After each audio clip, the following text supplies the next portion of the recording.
Assalamualaikum warahmatullahi wabarakatuh. Kami dari anggota kelompok 4 pada mata kuliah manajemen risiko akan membahas tentang asuransi kebakaran dengan dosen pengampu Ibu Rita Sofyan, SPD MPDE. Dengan anggota kelompok yang pertama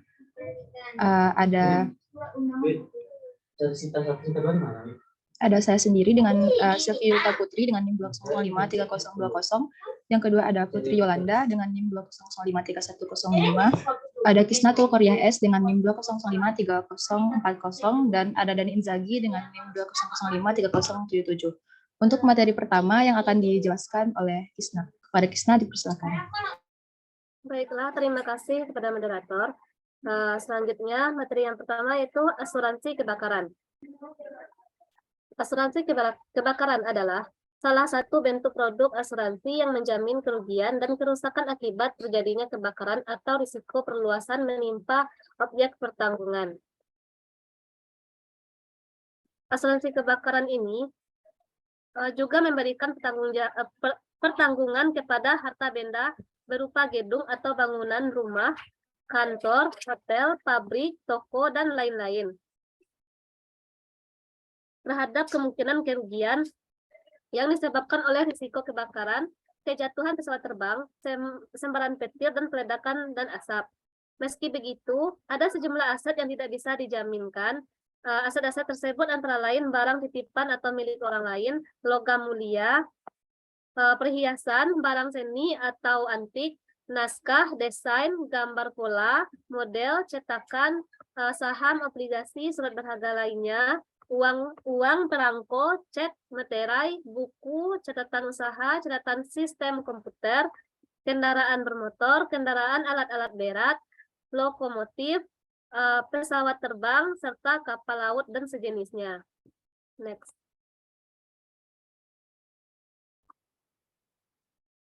Selanjutnya, tujuan dasar polis asuransi. Tujuan dasar polis asuransi yaitu memberikan suatu ganti rugi terhadap tertanggung dalam kasus kebakaran yang mengakibatkan kerusakan terhadap bangunan yang ditanggung. Selanjutnya, polis asuransi kebakaran. Polis asuransi kebakaran selain harus memenuhi syarat umum pasal 256 KUHD, juga harus menyebutkan syarat-syarat khusus yang hanya berlaku bagi asuransi kebakaran seperti di dalam pasal 287 KUHD. Untuk mengetahui semua syarat umum serta syarat khusus yang harus dimuat dalam polis asuransi kebakaran, yaitu yang pertama, hari dan tanggal kapan asuransi kebakaran itu diadakan. Yang kedua, nama tertanggung yang mengadakan asuransi kebakaran untuk diri sendiri atau untuk kepentingan pihak ketiga. Yang ketiga, keterangan yang cukup jelas mengenai benda yang diasuransikan terhadap bahaya kebakaran. Yang keempat, jumlah yang diasuransikan terhadap bahaya kebakaran. Yang kelima, bahaya-bahaya penyebab kebakaran yang ditanggung oleh penanggung. Yang keenam, bahaya-bahaya mulai berjalan dan berakhir menjadi tanggungan penanggung. Yang ketujuh, premi asuransi kebakaran yang dibayar oleh tertanggung. Yang kedelapan, janji-janji khusus yang diadakan antara pihak-pihak dan keadaan yang perlu diketahui oleh dan untuk kepentingan penanggung. 9, letak dan perbatasan benda yang diasuransikan. 10, pemakaian untuk apa benda yang diasuransikan. 11, sifat dan pemakaian gedung yang berbatasan. Sejauh itu berpengaruh terhadap risiko kebakaran yang menjadi beban penanggung. 12, harga benda yang diasuransikan terhadap bahaya kebakaran. 13, letak dan perbatasan gedung dan tempat di mana terdapat tersimpan atau tertimbun benda bergerak yang diasuransikan. Baiklah, sekian yang dapat saya sampaikan, dikembalikan ke moderator. Baiklah, materi selanjutnya yaitu terkait tentang objek asuransi kebakaran beserta manfaat asuransi kebakaran yang akan disampaikan oleh Putri. Kepada Putri dipersilakan.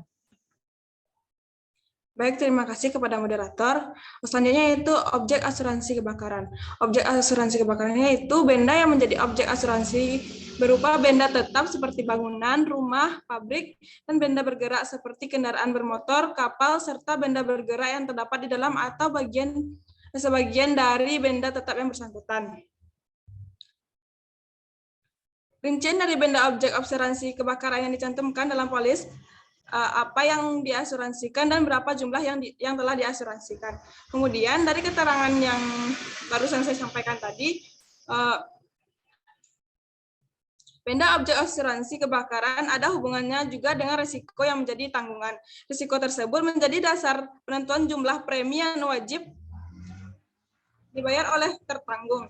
Makin berat risiko yang ditanggung, maka semakin besar jumlah premi yang dibayar. Jika terjadi pemberatan risiko karena perubahan tujuan penggunaan, maka perlu diberitahukan kepada penanggung apakah jumlah premi ditingkatkan atau penanggung asuransi kebakaran tersebut.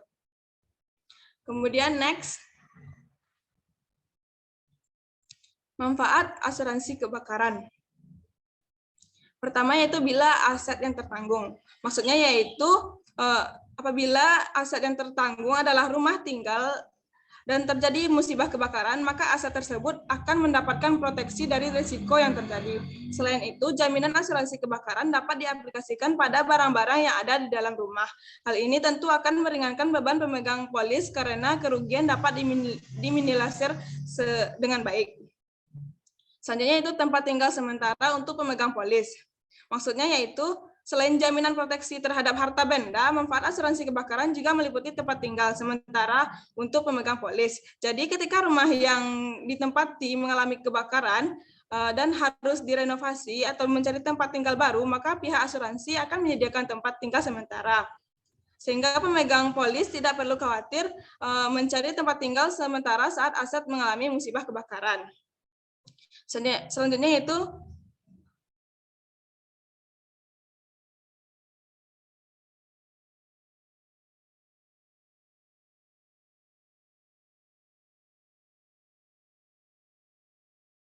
mohon maaf Putri, mic-nya unmute.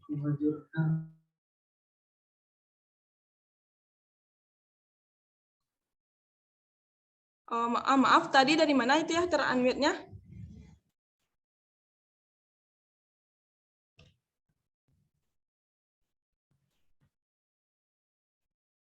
Asuransi kebakaran yang meliputi perluasan jaminan. Maksudnya yaitu asuransi kebakaran tidak hanya menjamin musibah kebakaran, tetapi juga sejumlah kondisi khusus, yaitu seperti aset dan investasi. Kondisi-kondisi yang dimaksud yaitu seperti kerusuhan atau tersambar petir, banjir, hingga kejatuhan pesawat terbang. Selanjutnya itu mendapatkan cadangan tempat tinggal. Produk asuransi kebakaran ini ialah menyediakan hunian sementara bagi peserta asuransi yang baru saja mengalami kebakaran. Selanjutnya itu menimbulkan ketenangan dan keamanan pikiran. Maksudnya di sini yaitu saat terjadi peristiwa kebakaran, pada umumnya kepanikan yang tidak direncanakan seringkali terjadi. Jadi di sini orang tidak hanya panik, tapi karena adanya asuransi ini, jadi tidak terlalu panik dalam menyelamatkan diri, tetapi juga sebisa mungkin berusaha menyelamatkan barang-barangnya. Baiklah, itu saja. Selanjutnya kembalikan ke moderator.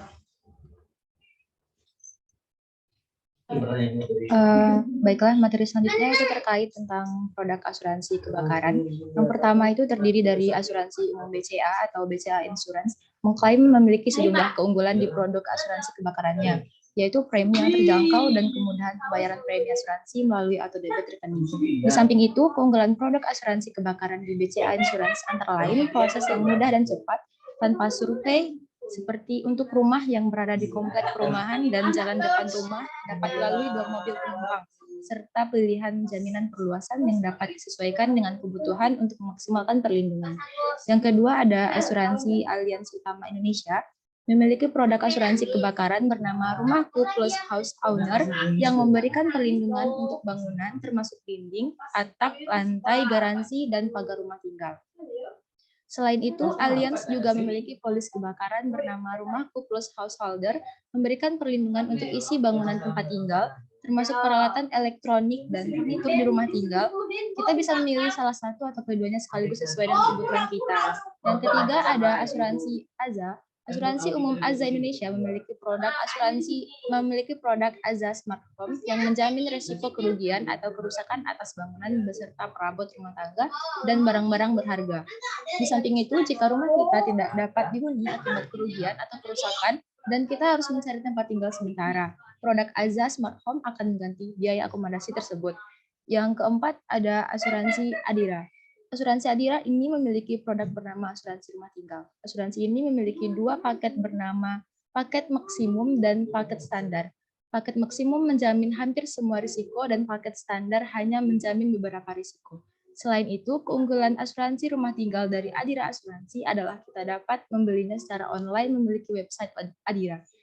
Kita bisa mendapatkan polis elektronik atau e-polis asuransi rumah langsung ke email yang telah kita daftarkan apabila membeli produk asuransi kita lewat situs website. Yang kelima ada asuransi Sinarmas. Asuransi Sinarmas memiliki produk bernama Simas Rumah Hemat Plus Plus.